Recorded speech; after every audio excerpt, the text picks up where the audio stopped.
오늘 여러분들에게 놀랄만한 이야기를 하나 하면서 설교를 시작하려고 합니다. 저는요, 지금 현 미국의 47대 대통령인 도널드 트럼프 대통령을 잘 알고 있습니다. 근데 여기서 더 놀랄만한 이야기를 하나 더 드리면 트럼프 대통령은 저를 알지 못합니다. 네. 저만 알아요, 저만. 네. 우리가 누군가를 안다는 것, 또 그 사람에 대해서 아는 것, 요거는요 사실은 굉장히 큰 차이가 있습니다. 지식적으로 그 사람에 관해서 안다는 거는 사실 잘 모르는 거예요. 일반적으로 나 그 사람 알아 라고 이야기할 때는 무슨 뜻이에요? 친분이 있다는 뜻이죠. 너 어느 권사님 알아? 라고 이야기했을 때 나 잘 몰라. 이건 무슨 말이에요? 별로 친하지 않다, 가깝지 않다 이 말입니다. 그러니까 그 사람과 개인적인 관계가 있을 때 안다 그러지, 지식적으로만 그 사람에 관해서만 알 때 우리는 그 사람을 보통 안다라고 표현하지 않습니다. 사복음서에 보면 예수님은 세상적인 기준으로 볼 때 한없이 약해 보이는 12 제자를 선택해 주십니다. 그리고 놀랍게도 그들을 통해 복음이 땅끝까지 전파될 것이라고 말씀을 하십니다. 그런데 그렇게 되기 위해서 먼저 그들이 예수님이 누구신지를 알아야만 했어요. 알지도 못하는데, 경험하지도 못했는데 어떻게 그 예수님을 전할 수 있겠습니까? 그래서 예수님은 12 제자에게 하나님의 말씀을 가르치실 뿐만 아니라 수많은 권능으로 귀신들을 내어 쫓는 것을 보여주시고요, 병자들을 고치시고 심지어 죽은 자를 살리시는 등을 목도하게 하셨습니다. 이 이적을 통해 예수님의 겉모습만 보고 따라오는 제자가 아니라 예수님이 누구신지를 알고 믿고 그분과 친밀한 관계 맺기를 예수님은 누구보다도 원하셨다라는 거지요. 여기서 질문, 여러분은 예수님을 알고 계십니까? 왜 대답이 없으세요? 제가 트럼프 대통령을 알고 있는 것처럼 혹시 그렇게 아는 분은 안 계신가요? 그분에 관해서 그분이 하신 말씀, 때로는 암송도 하고 공부도 하지만 정말 그분을 내 개인적으로 경험하고 그분과 동행하고 있느냐, 이걸 묻는 거예요. 오늘 본문을 보면 예수님께서 그분이 어떤 분이신지, 여러분 계속해서 마가복음 강해를 통해 이야기했듯이 제자들에게요, 예수님이 어떤 분이신지를 계속 보여주십니다. 계속 알려주세요. 소망하기는 오늘 말씀을 통해 예수님에 관해서 아는 지식을 뛰어넘어 그분을 개인적으로 알고 교제하고 체험하고 동행하는 은혜를 누리시기를 주님의 이름으로 축원합니다. 그러기 위해 성경은 먼저 우리를 구원하신 예수님을 알아야 한다고 말씀을 합니다. 한번 따라서 하시죠. 우리를 구원하신 예수님을 알자. 지난 시간에 여러 비유를 통해 무리를 가르치시던 예수님은 이제 저녁이 되고 해가 저물 때쯤에 제자들에게 이렇게 말씀하십니다. 자, 오늘 본문 35절, 36절 말씀입니다. 같이 읽어요. 시작. 그날 저물 때에 제자들에게 이르시되 우리가 저편으로 건너가자 하시니 그들이 무리를 떠나 예수를 배에 계신 그대로 모시고 가매 다른 배들도 함께 하더니. 자, 오늘 본문을 보면 예수님이 강 건너편으로 가신다라고 말씀을 하시는데요, 여기에는 크게 두 가지 목적이 있었습니다. 첫 번째 목적은 뭐냐면 예수님 자신이 어떤 분이신지를 다시 한번 제자들에게 알려주시기 위함이었어요. 제자들은 지금까지 예수님께서 엄청난 기적을 일으키시는 것을 바로 옆에서 봤어요. 자기 귀로 권능의 말씀을 들었어요. 하나님이 어떤 분이신지 깨닫는 은혜도 경험을 했습니다. 근데 불행하게도 제자들은 아직도 예수님이 인류의 메시아이시고 구원자라는 사실을 바로 이해하지는 못했습니다. 예수님께서 갈릴리 호수에 나가면 큰 광풍이 일어날 것을, 그 광풍을 만나게 될 것을 아셨을까요? 모르셨을까요? 아셨겠죠. 아셨는데도 불구하고 이 위험을 감수하고 제자들과 함께 배를 타고 바다에 나가시겠다라고 말씀을 하시는 겁니다. 왜 그러셨을까요? 왜요? 예수님은 그 모든 사건들을 통해서 예수님은 단순히 어떤 랍비, 선지자 그 중에 한 명이 아니라 이 온 우주를 창조하시고 다스리시는 전능하신 하나님, 그분이 곧 예수님이라는 사실을 제자들에게 직접 알려주시기 위해서 그 위험을 감수하신 거예요. 두 번째는 예수님은요, 불쌍한 영혼을 구원하시기 위해 바다 건너편으로 가셨습니다. 여러분, 이 마가복음을 우리가 계속해서 읽다 보면 마가복음 1장 38절 말씀이 계속 기억이 나야 돼요. 마가복음 1장 38절이 뭔지 아세요? 그래서 준비했어요. 같이 읽습니다. 시작. 이르시되 우리가 다른 가까운 마을들로 가자. 거기서도 전도하리니 내가 이를 위하여 왔노라 하시고. 아멘. 이 말씀처럼 예수님은 한 곳에 머무르지 않으십니다. 그곳에서 말씀을 전하시고 치유하시고 복음을 전하셨으면 또 다른 곳으로 옮겨가세요. 그래서 잃어버린 자들을 위해, 하나님의 복음을 전파하기 위해 지속적으로 움직임을 가지십니다. 계속되는 사역으로 지치셨음에도 불구하고 이제 우리가 다음 주에 볼 마가복음 5장에 보면 예수님께서 그곳에 가신 이유가 뭐예요?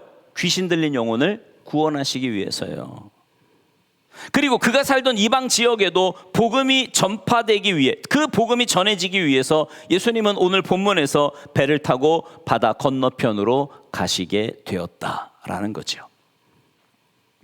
자, 오늘 말씀을 통해 우리 예수님은 단순히 인간이 아니라 이 세상 모든 만물을 창조하시고 전지, 전능, 무소부재하신 그 하나님이심을 우리가 지적으로 알기를 소망합니다. 먼저 알아야 돼요, 지적으로. 그러나 거기서 그치는 게 아니고요. 그 위대하신 하나님이 죄인된 우리를 너무나 사랑하셔서 육신의 몸을 입고 이 땅에 오셨고 우리를 위해 자신의 모든 생명을 내어주시기까지 우리를 사랑하시고 구원하신 분이 바로 예수님이십니다. 근데 그 사실이 단순히 문자적으로 기록된 하나님의 말씀일 뿐만 아니라 그것이 우리의 마음판에 새겨지고 그 사랑 때문에 주님을 향한 그 첫사랑이 회복되어지고 주님께 감사하며 더 주님께 가까이 나아갈 수 있는 여러분 모두가 되시기를 간절히 소망합니다. 예수님, 우리를 구원하신 예수님을 알아야 되고요. 두 번째, 고난 가운데 함께 하시는 예수님을 알아야 합니다. 한번 따라서 하죠. 고난 가운데 함께 하시는 예수님을 알자. 예수님께서 이 두 가지 목적을 가지고 제자들과 함께 배를 타고 이주하실 때 이제 큰 문제가 발생을 합니다. 37절인데요. 같이 읽죠. 시작. 큰 광풍이 일어나며 물결이 배에 부딪혀 들어와 배에 가득하게 되었더라. 여러분, 이 갈릴리 바다는요 굉장히 독특한 장소입니다. 특수성이 좀 있어요. 뭐냐면 북쪽에는 헤르몬 산이라고 하는 큰 산이 만년설로 이렇게 덮여 있거든요. 근데 거기서 그 만년설 때문에 이제 물이 내려와요. 갈릴리 바다는 좀 남쪽이거든요. 여러분 그 지도를 봐도 갈릴리 바다 좀 남쪽에 있기 때문에 여긴 좀 따뜻한 지역이에요. 그래서 큰 공기압과 낮은 온도가 함께 만나면서 그곳에 때로 광풍이 일어나는 그런 현상들이 종종 나타났어요. 어디에서요? 갈릴리 바다에 말이죠. 갈릴리 바다에. 예수님이 탄 배도 이제 그 광풍을 만나게 되어서 어쩔 수 없이 배에 물이 차고 죽을 위협에까지 이르렀다고 오늘 성경은 말씀합니다. 그런데 여러분, 예수님의 12제자 가운데는 직업이 뭐인 사람? 어부인 사람들이 몇 명 있잖아요. 전문가들이에요. 베테랑이에요. 근데 그 베테랑도 이 광풍이 얼마나 셌던지 컨트롤이 안 되는 거예요. 배를 어떻게 할 수가 없는 겁니다. 이런 급박한 상황, 광풍이 불고 바닷물이 배에 막 들어와서 이제 잘못하면 죽을 수밖에 없는 그런 절체절명의 순간, 우리 예수님은 뭐 하고 계셨어요? 38절 보세요. 38절 시작. 예수께서는 고물에서 베개를 베고 주무시더니 제자들이 깨우며 이르되 선생님이여 우리가 죽게 된 것을 돌보지 아니하시나이까 하니. 놀랍게도 성경에 보니 예수님이 주무시고 계셨다 이렇게 말씀합니다. 근데 이제 이 본문을 가지고요, 이 말씀을 가지고 여러 의견들을 이야기합니다. 예수님 분명히 주무시는 척 했을 거다. 그러니까 또 어떤 사람은 아니다, 눈코 뜰 새 없이 바쁘셨으니까 분명히 주무셨을 거다. 아니다, 예수님의 목적을 가지고 간 거 아니냐. 그러니까 제자들이 어떻게 하나 눈만 감고 가만히 지켜보고 계속. 여러분, 여러 상황들을 이야기하는데 성경에 보면 예수님이 베개를 베고 뭐 하셨대요? 주무셨대요. 우리 좀 순수하게 봤으면 좋겠어. 성경을 그냥 예수님이 주무셨다 그러면 주무신 줄 알면 되지, 거기다 왜 자꾸 내 생각을 넣냐고. 나는 그런 상황에서 잠이 안 와. 아니, 광풍이 있는데 어떻게 잠이 와? 예수님이 말도 안, 그건 네 생각이고, 예수님은 주무셨대잖아요. 그러면 그냥 주무신 줄 알면 돼요. 어쨌거나 그 풍랑 가운데 주무시고 계셨는데 그 예수님을 보고 제자들이 이렇게 말합니다. 선생님, 우리가 죽게 되었는데 여기서 이렇게 주무시고 계시면 어떡합니까? 우리를 살려주옵소서. 이렇게 이야기해요. 근데 여러분, 사실 제자들이요, 이 폭풍을 만난 것은 예수님의 말씀에 불순종했기 때문이에요? 순종했기 때문이에요? 그죠? 순종했기 때문이에요. 무슨 말이냐 하면, 만약에요, 예수님이 야, 우리 건너편으로 가자라고 말씀하셨을 때, 아우 예수님, 지금은 날씨가요, 배탈 날씨는 아닌 것 같아요. 오늘은 그냥 여기서 쉬시고 내일 갑시다, 이랬으면 이런 광풍도 안 만났어요. 제자들은 근데 예수님이 가자 그러니까 그냥 간 거예요. 그 말씀에 순종했는데, 순종했지만 광풍이라는 자신들의 능력으로 어찌할 수 없는 상황을 만나게 되었다라는 거죠. 오해해서는 안 되는 게, 그들이 불순종했기 때문에 광풍을 만난 게 아니라는 사실입니다. 오히려 예수님의 말씀을 잘 듣고 그 말씀에 따라 순종했기 때문에 이런 광풍을 만났다라는 거죠. 우리도 하나님과 동행하며 주님의 말씀에 순종한다고 해서 늘 삶이 평안하고 아무 문제가 없는 건 아니에요.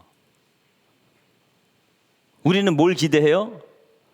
열심히 신앙생활하고 말씀에 순종하고 믿음으로 살고 그러면 평안하고 일이 다 잘 되고 이럴 걸 기대하는데 꼭 그렇지만은 않습니다. 오히려 예수님을 신실하게 따라갈 때 감당할 수 없는 이런 광풍에 직면할 때도 있어요. 아니, 많아요. 우리가 신앙생활 하면 할수록 느끼지 않습니까? 여러분 어떠세요? 막 믿음으로 하나님의 뜻대로 살려고 몸부림치는데 고난이 와요, 안 와요? 와요. 문제가 생겨요. 성경이 알려주는 것은 예수 믿기 때문에 오히려 고난을 당할 수 있다고 이야기합니다. 예수 믿기 때문에 내가 도저히 어떻게 할 수 없는 상황, 내 능력을 벗어난 상황을 맞이할 수 있다고 말씀한다고요. 그러나 그럼 예수 믿으면 안 되겠네? 아니요, 거기서 그치지 않아요. 거기가 끝이 아니라는 겁니다.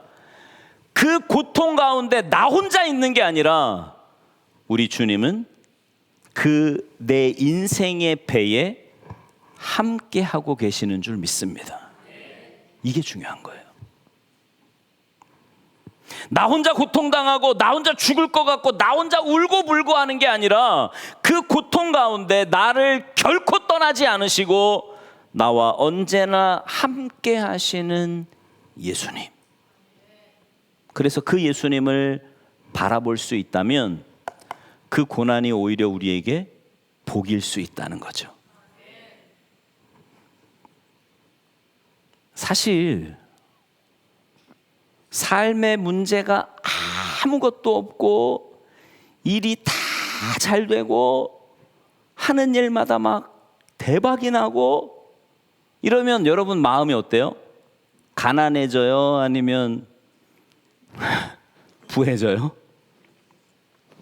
문제는 뭐냐면 마음이 가난해져야 진실하게 주님을 찾아요.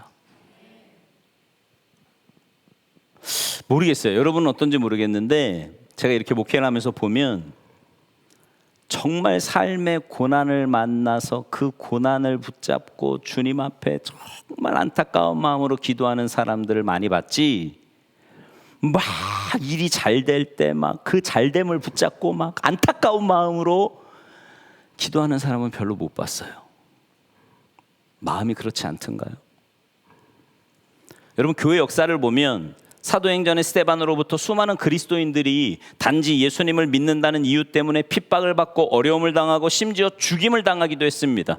그리스도인들이 당하는 박해는요, 이거는 그 초대교회 옛날 이야기만이 아니에요. 지금도 수많은 사람들이 예수님을 믿는 것 때문에 고난을 받고 핍박을 받고 심지어 죽임까지도 당합니다. 여러분, 이게요 먼 나라의 지금 뭐 딴 시대 이야기가 아니에요. 오늘 이 시대에도요 이슬람권에 있는 사람들은요 복음을 전하다 잡혀요. 그러면 너 예수를 부인할래 아니면 죽을래? 계속해서 고난을 가합니다. 그러다 결국 죽음에 이르기도 해요. 오늘 이 시대에도 말이죠.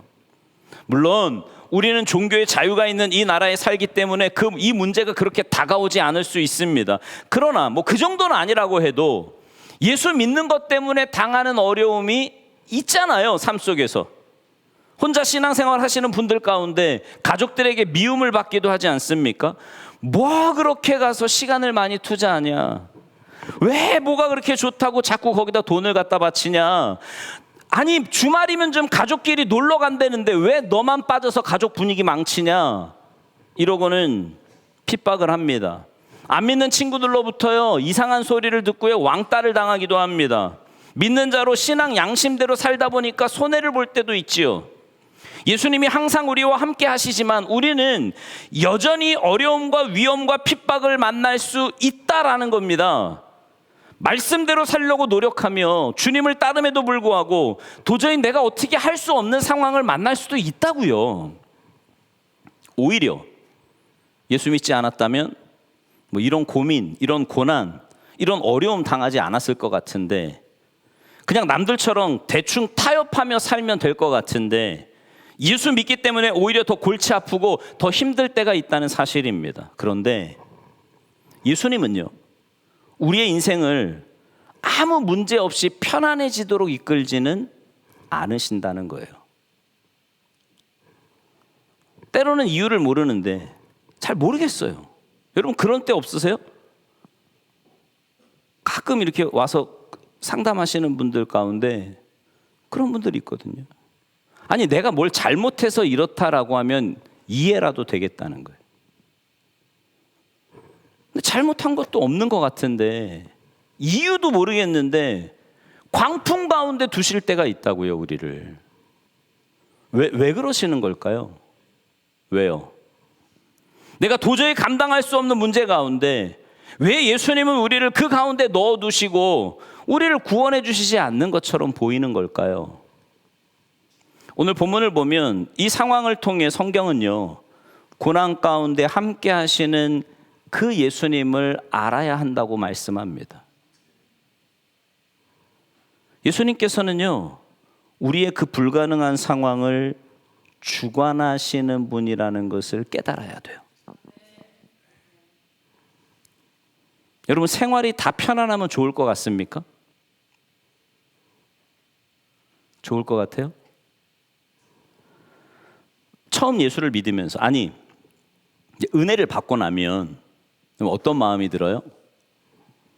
그래, 내가 열심히 신앙생활 해야지. 초심 잃지 말아야지. 주님을 더 사랑해야지. 이런 마음이 들고 다짐을 합니다. 근데 그 열심히, 그 다짐이 며칠 가던가요? 여러분 옛날에 왜 우리 교회에서 테레스티아스 했잖아요. 그런 거 했었어요. 네. 근데 거기에 들어가면은요, 한 4일 동안 거의 꼭 무슨 천국에 있다 온 것처럼요, 너무들 좋아합니다. 이런 데가 다 있어요, 목사님. 그 마지막 날 아침에 이렇게 깜짝 가거든요. 이게 교인들하고 저하고 가요. 어떤 분은요, 거기서 막 너무 은혜를 봐요. 저를 딱 보는 순간요, 주님 보는 것 같았대요. 정말요, 엉엉 울어요. 막 안겨가지고. 네. 너무 좋은 거야, 막. 근데 그 테레스티아스 마지막 날 무슨 얘기하는 줄 아십니까? 내려가면 바뀐 거 하나도 없다. 똑같아. 가정도 똑같을 거고 직장도 똑같을 거고 다 똑같을 거니까 실망하지 마라. 이 얘기를 꼭 해요. 왜냐하면 막 여기서 은혜를 받고요, 막 다짐을 하고요. 나 이제 정말 주님만 사랑하며 살아야지. 영적으로 살아야지. 천국 백성답게 살아야지. 이러고 딱 갔는데요, 마귀 새끼들이 여전히 있는 거야. 막 나를 괴롭히고 힘들게 하고 막 저런 소리가 막 나 그냥. 그냥. 우리는 죄인으로 태어났기 때문에요, 그냥 두면 다시 죄와 타협할 수밖에 없어요. 세상으로 흘러가고요, 주님을 모른 척하고 그분의 말씀을 잊어버리는 게 우리의 연약함입니다. 아마 여기서 여러분 가운데 아니요 목사님 저는요 신앙길 잘 걷고 있어요 라고 하는 분들일수록 문제가 많아요. 근데 그렇게 두는 게 복이냐고요. 하나님의 말씀과 배치되어도 아무 문제가 없고요, 주님의 말씀을 잊어버리고 주일에만 와서 예배만 드리고요, 일주일 내내 주님과 전혀 동행하지 않는 삶, 그러면서 이 땅에선 잘 사는 것 같아요. 남들 보기에도 떵떵거리는 것 같고요. 그게 괜찮은 삶이냐고요.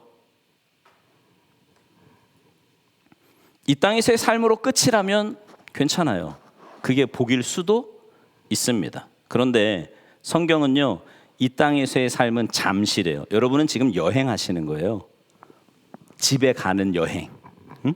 본향. 내 집. 거기는 영원해요. 여기는 영원하지 않지만 무슨 뭐 과학이 발달해서 평균 수명이 몇 세, 그래도 죽어. 네. 영원하지 않아요. 그런데 우리의 본향에서의 삶은 영원한 줄 믿습니다. 하나님은 우리를 너무 사랑하시기 때문에 이 땅 가운데 자족하며 만족하며 죄악된 삶과 버타며 그렇게 망하는 길로 가기를 원하지 않으십니다. 그래서 때로는 고난이라는 우리가 결코 만나고 싶지 않은 그 문제를 우리의 삶 가운데 두심으로 우리 가운데 문제가 뭔지를 되돌아보게 하시고 그 가운데 함께 하시는 예수님을 알아갈 수 있는 눈을 뜨기를 원하고 계신다는 거죠. 폭풍 가운데 주님을 볼 수 있다는 것, 여러분 이건 은혜입니다. 고난을 만났는데 그 고난 가운데서 주님을 보는 거예요. 이건 은혜라고요. 제자들이 아무리 해도 안 되어서 어떻게 할 수 없음에도 주님 깨우지 않고요, 내가 어부인데라고 끝까지 붙잡지 않고 예수님을 찾아가는 거예요. 이게 은혜라니까요. 만약에 제자들이요, 여기 어부가 넷이나 있는데 피곤하신데 예수님 깨우지 마, 우리가 해보자 이러고 끝까지 했으면 걔는 죽었어. 아니라는 거예요. 근데 주님을 찾는 거예요. 여러분, 광풍 가운데 고난 가운데 예수님을 볼 수 있다면 그건 은혜입니다. 내가 예언을 좀 하잖아, 그죠? 여러분 앞으로 살면서 광풍을 반드시 만날 거예요. 미안해, 나도 이런 예언을 하기 싫은데 만날 거거든요. 만나면 여러분은 뭘 하셔야 되냐면 주님을 보셔야 돼요. 그리고 주님을 찾으셔야 합니다. 그럴 때 주님은 분명히 그렇게 말씀하실 거예요. 내가 누군 줄 아니? 내가 누군지 안다면 나 믿고 따라올 수 없겠니? 나 믿고 따라올 수 없겠니? 지금 내가 도저히 감당할 수 없는 광풍 가운데 계신 혹시 성도님들이 이 가운데 계신다면 여러분들의 마음속에 함께 하시는 그 예수님을 바라볼 수 있기를 주님의 이름으로 축원합니다. 예수님은 문자적으로 계신 분이 아니에요. 성경은 오늘 말씀을 통해서 예수님은 우리를 구원하실 뿐만 아니라 우리의 고통 속에 함께 계시는 예수님이라고 말씀합니다. 근데 거기서 그치지 않아요. 마지막 세 번째, 모든 문제의 해결자이신 예수님을 알아야 한다고 말씀합니다. 한번 따라서 하시죠. 모든 문제의 해결자이신 예수님을 알자. 너 힘들지, 아프지, 이렇게 긍휼히 여기는 것, 여러분 이건 사실은 사람도 하잖아요.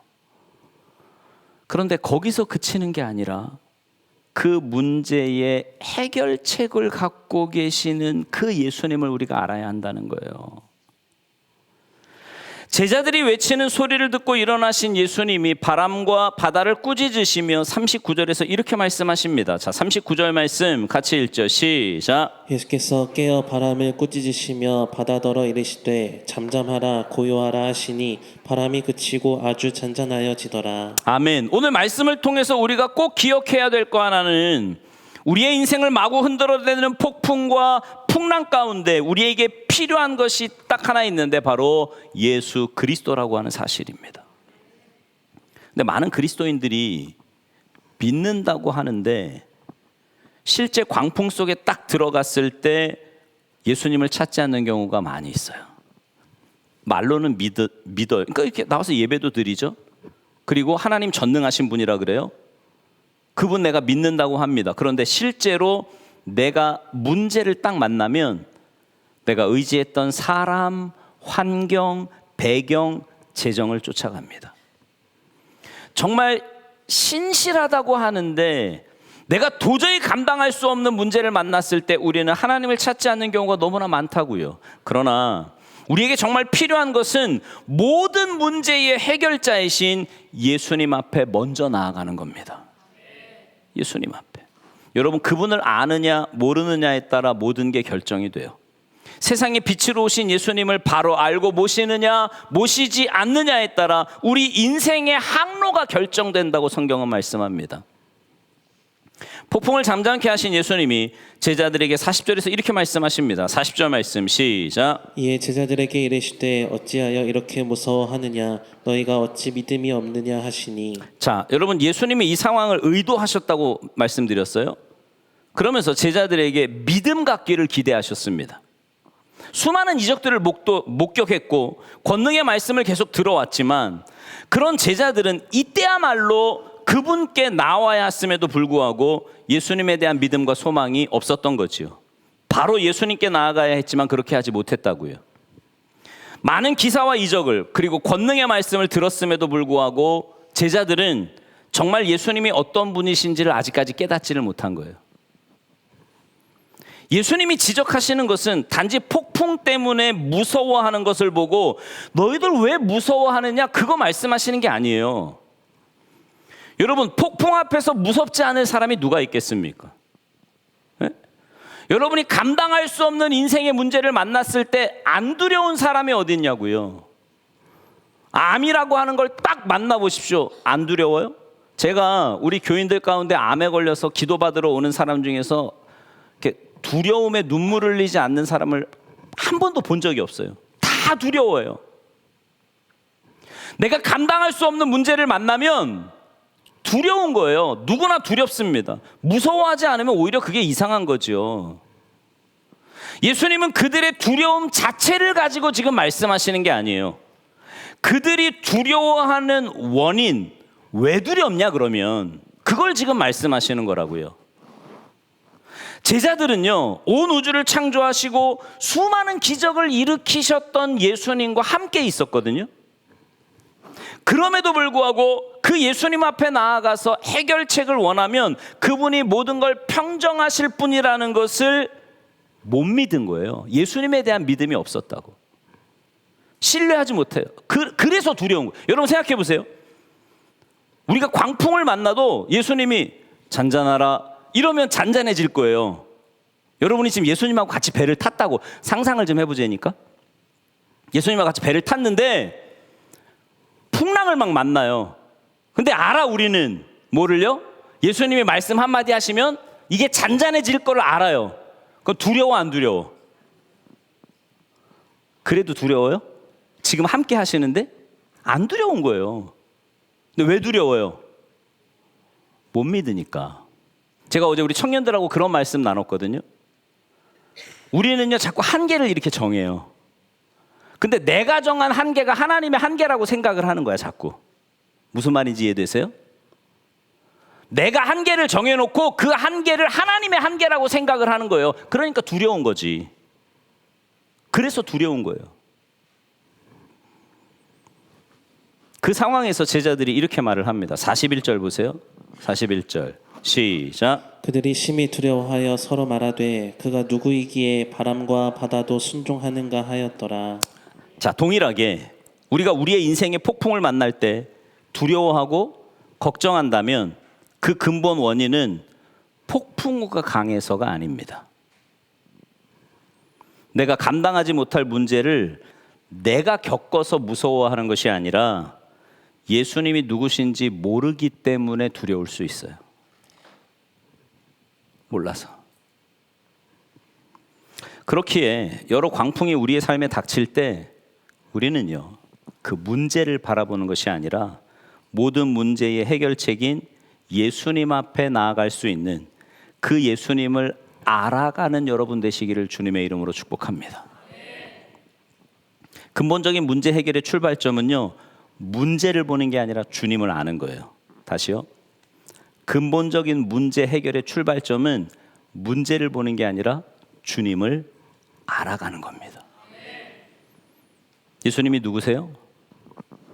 저는 여러분께 얼마나 많은 암송을 하고 얼마나 많은 성경을 공부했는지 이걸 묻는 게 아닙니다. 여러분 정말 그 예수님을 알고 계십니까? 아니면 설교를 시작할 때 말씀드린 것처럼 내가 트럼프 대통령을 아는 것처럼 그렇게 예수님을 알고 계십니까? 아니면 그 예수님과 깊은 교제를 통해서 알고 계십니까? 능력이 많으신 주님을 의심하지는 않지만 막상 나에게 어려움이 생기면 다른 사람들의 문제는 다 해결해도 내 문제는 결코 해결하지 않으실 거야 라고 하는 생각을 은연중에 우리가 하고 있지는 않느냐라는 거죠. 여러분 주님을 알기 위해서 다른 방법이 없습니다. 주님과 매일 깊은 교제를 갖는 것밖에는 방법이 없어요. 정말. 네. 주님을 만나서 사귀는 시간을 가져야 돼요. 여러분 사람도 그렇지 않습니까? 사람을 알려면 어떻게 해야 돼요? 만나야 돼요. 자꾸 만나야 돼요. 여러분 결혼을 어떻게 하셨어요? 물론 뭐 부모님이 너 해 이래서 하는 경우도 옛날엔 있었겠지만 젊은 분들은 어떻게 결혼했어요? 만나다 보니까 너무 좋았잖아. 다 옛날 얘기예요? 자꾸 만나다 보니까 알게 되고 알고 보니까 나랑 너무 맞는 것 같고 너무 괜찮은 것 같고 그래서 결혼한 거 아니에요? 주님과도 마찬가지예요. 만나야 돼요. 자꾸 주님과. 주님의 말씀을 기록한 성경을 펴서 읽고요. 듣고 묵상하고 공부하고 필사하고 암송하는 것 외에는 다른 방법이 없습니다. 그리고 그 말씀을 가지고 전심으로 기도하고 예배하는 삶 이거 외에는 방법이 없다니까요. 어떤 분 그러더라고요. 왜 자꾸 결론은 똑같니 나보고. 아니 근데 이 결론 말고는 알아갈 수 있는 방법이 없거든요. 만약에요 혹시 다른 방법이 있다면 좀 알려주세요. 저한테. 그럼 나도 그 얘기 좀 하게. 근데 이런 건 안 돼. 직통 계시 받아요. 뭐 있던 소리는 안 돼요. 주님의 말씀을 연구하고 암송하고 그 말씀을 읊조리는 것 외에 다른 방법으로 예수님을 알 수 있는 방법이 없다니까요. 그렇기에 여러분 모두가 주님의 그 말씀에 푹 잠기는 은혜를 경험하시기를 주님의 이름으로 축원합니다. 그 일을 돕기 위해서 뭐가 있어요? 그래서 셀이 있는 거예요. 그래서 성경 공부가 있는 거라고요. 여러분 여기서 말씀 잘 듣고 나면 어때요? 한 주간 기억나십니까? 나요 안 나요? 대답하기 싫으세요? 저문을 나가면서도 잊어버리는 분들도 많을걸요? 그런데 셀 안에 들어오잖아요? 그러면 지난주 말씀을 가지고 삶을 나눠요. 그 말씀이 어땠는지, 내 삶에서 그 말씀을 어떻게 적용했는지 그걸 나눈다고요. 그걸.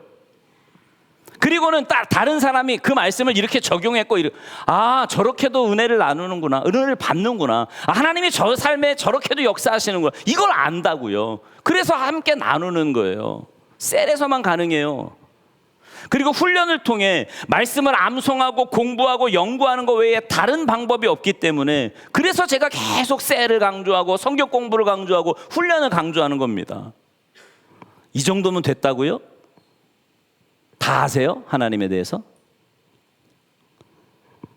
죽을 때까지 알아가야 돼요. 죽을 때까지. 저는 지금도 기억하는 모습이 있어요. 원로 목사님이요, 소천하시기 전까지, 정말 한 달 전까지도 그 요양원에서 설교하셨거든요. 늘 말씀을 보시는 거예요. 네. 돌아가시 전까지도. 그게 진짜 우리의 모습이어야 되지 않을까요? 어떻게 우리가 주님을 다 알 수 있겠어요? 직접 만나면 알 거야. 여러분, 나중에 천국 가서 주님을 딱 만나면, 그렇구나, 내가 이 부분을 놓쳤구나, 주님 이런 분이시, 이거 알 거라고. 그때 가면. 여기서는 다 몰라요. 근데 뭘 그렇게 안다고? 이 정도면 됐지. 여러분 모두가 예수님에 관해서 그분이 어떤 분이신지 문자적으로 지식적으로도 열심히 알아가야 돼요. 그런데 거기서만 그치는 게 아니라 그 예수님을 내가 경험해야 됩니다. 그 예수님을 내가 체험하고 교제하고 동행하는 은혜가 있어야 돼요. 여러분, 이걸 위해서는 세 가지를 정말 빼놓지 않고 하셔야 돼요. 세 가지. 첫째, 예배입니다. 예배는 목숨 거셔야 돼요. 예배 빠지기 시작하는 순간 여러분의 영혼은 병든다고 보시면 딱 맞아요. 장담해요. 제가 궁금하면 해보셔요. 진짜요. 예배는 목숨 걸어야 돼요. 예배. 두 번째, 말씀입니다. 여러분의 영혼의 양식은 말씀인데 하루에 얼마나 말씀을 보세요? 저하고 새가족 성역 공부 한 분들은 아실 거예요. 우리의 목표는 다 잊어버렸어요? 1시간. 최소 1시간은 읽어야죠. 기도, 우리의 목표는 1시간. 그죠? 1시간.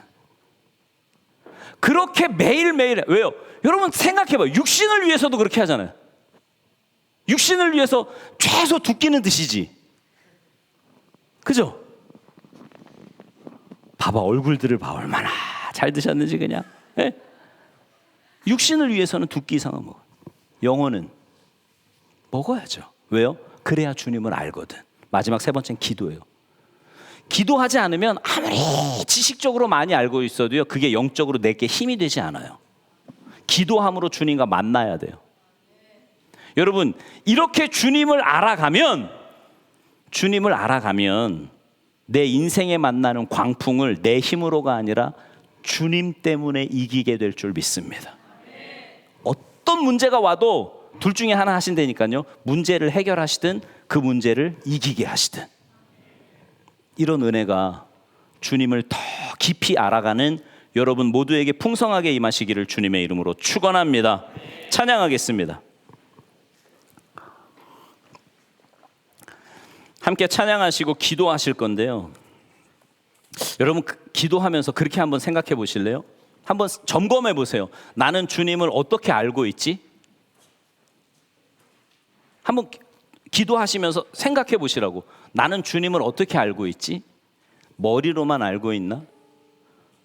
혹시 여러분 가운데 나는 주님을 전혀 모르는 것 같은데 이러면 안 되는 거예요. 그러면 더 알기를 힘쓰셔야 돼. 근데 아는데 머리로만, 마치 우리가 대통령 알듯이 그렇게 머리로만 알고 있나? 아니면 제가 우리 아내에 대해서는 좀 알잖아요. 여러분보다는 제가 좀 더 알 거야. 그죠? 왜요? 같이 사니까. 매일 만나거든. 우리는 잠도 같이 자요. 따로 자지 않아 우린. 그러니까 좀 알겠죠. 주님을 그렇게 아느냐 아니면 머리로만 아느냐, 이거 먼저 점검하셔야 되고요. 결단하십시오. 하나님, 내가 주님을 알아가기에 힘쓰겠습니다. 주님을 아는데 머리로만이 아니라 인격적으로 주님과 만나며 교제하며 주님과 친밀하게 동행하며 사는 삶이 되도록 주님 도와주시옵소서.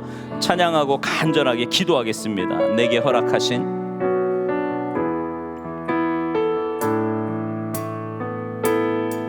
내게 허락하신 시련을 통해 나의 믿음 더 강하게 자라나고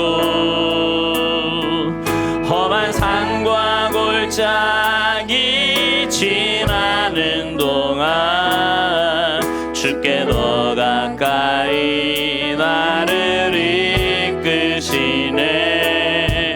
내가 겪는 시험이 어렵고 힘겨워도 내 주님보다 크지 않네.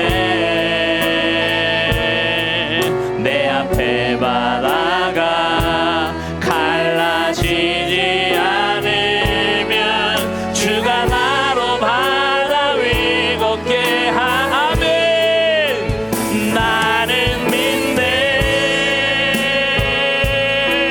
주의 능력으로 내 삶 새롭게 되리. 나는 믿네. 주의 능력으로 담대히 나가리라. 주와 함께 싸워 승리하리라. 날마다 믿음으로 나는 믿네. 나는 믿네.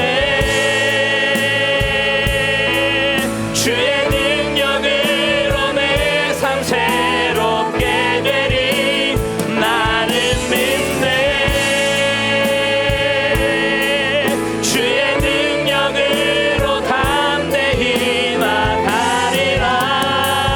주와 함께 싸워 승리하리라. 날마다 믿음은 이 시간 주님의 이름을 간절히 한번 부르고 함께 기도하십니다. 주여 하나님, 아버지 하나님, 우리가 이 땅을 살아가면서 만나는 모든 광풍과 모든 문제들이 하나님의 손안에 있음을 분명히 믿습니다. 하나님은 전능하신 하나님이시고 그 전능하신 하나님이 나의 아버지가 되시며 하나님은 나보다 나를 더 사랑하시는 은혜의 하나님이신 줄로 믿습니다. 하나님, 우리가 문제를 만나고 광풍을 만날 때 아버지 하나님, 그 문제를 바라보는 인생이 아니라 그 문제 너머에 계신, 그 문제를 주관하고 계시는 우리의 모든 생사와 법을 주관하시는 전능하신 하나님을 믿음의 눈으로 바라보며 살아갈 수 있도록 도와주시옵소서. 하나님, 연약한 저희들입니다. 문제를 만나면 낙심하기 쉽고 문제를 만나면 주저앉기 쉬운 저희들인데 하나님, 그럴 때마다 믿음의 눈을 들어 주님을 바라보게 하시고 주님만 의지하게 하시고 주님만 붙들게 하셔서 하나님의 역사하심 속에, 하나님의 인도하심 속에 우리의 모든 문제를 해결하시는 그 전능하신 하나님으로 인해 아버지 하나님 믿음으로 승리하는 복된 인생이 될 수 있도록 주여 주님께서 붙드시고 인도하여 주시옵소서. 하나님, 삶의 순간순간마다 하나님, 특별히 고난이 올 때마다 주님을 바라보게 하시고 하나님만 찾게 하시며 주님께 더 가까이 나아가는 우리가 되게 하셔서 하나님, 우리의 삶 가운데 역사하시는 그 전능하신 하나님이 지금도 살아계신 분이고 지금도 우리의 삶을 주관하시는 분이고 지금도 내 삶을 인도하시는 분임을 우리의 삶으로 증거할 수 있도록 주여 주님 도와주시옵소서. 아버지 하나님 역사하시고 하나님 은혜 베풀어 주시옵소서.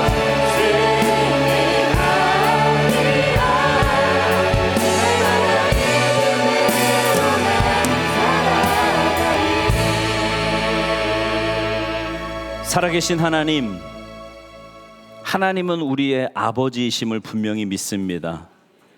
우리의 아버지 되시는 하나님은 전능하신 분이신 줄로 믿습니다. 그 전능하신 하나님이 이 온 우주를 창조하신 분이시기에 지금도 우리의 모든 생사화복을 주관하고 계신 줄 믿습니다. 하나님, 이 믿음 가지고 우리의 삶에서 만나는 정말 광풍과도 같은 그 모든 문제 가운데 믿음의 눈을 들어 주님을 바라보게 하시고 주님께 더 가까이 나아가게 하셔서 내 힘으로가 아니라 하나님의 은혜와 역사하심 속에 그 모든 문제를 해결해 주시는 주님으로 인해 넉넉하게 이겨나갈 수 있는 우리 모두가 되도록 주님 도와 주시옵소서. 그 주님을 알아가기에 힘쓰게 하시고 그 주님과 동행하게 하시며, 그래서 이 땅에서부터 천국의 맛을 보며 살아가는 우리 모두의 삶이 되도록 은혜 위에 은혜를 더하여 주시옵소서. 이제는 우리 구주 예수 그리스도의 구속의 크신 은혜와 하나밖에 없는 독생자를 우리에게 주시면서까지 우리를 사랑하신 하나님의 크고 놀라우신 사랑과 성령님의 역사하시고 교통하시고 교제하심이 오늘 이 시간 주님 앞에 나와 예배하는 주님의 귀한 백성들 머리 위에와 저들의 가정 위에, 저들의 직장과 사업장 위에 이제로부터 영원토록 함께 하시기를 간절히 축원하옵나이다. 아멘.